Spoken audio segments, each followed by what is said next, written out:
అచ్చా, అలా నువ్వు ఇండస్ట్రీకి వచ్చావా? అది చెప్పు ముందు. మరి ఏది లేదు పూర్ అని అంటావు, మరి రమ్యకృష్ణ గారు అంటే ఏమనుకున్నావు? మాహిష్మతి దగ్గర వర్క్ చేసిన మీ ఫాదర్, అసలు నువ్వు అంత తక్కువ అంచనా వేస్తున్నావు, నువ్వు పూర్ కిడ్ ఎలా అవుతావు?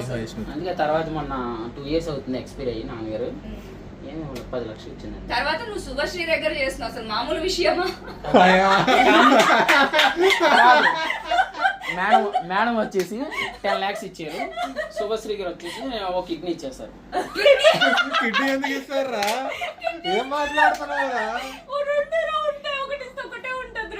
ఒక్కటైతే ఐఫోన్ వచ్చేస్తుంది కదా. కాదు, నేను వెళ్ళిపోతాను.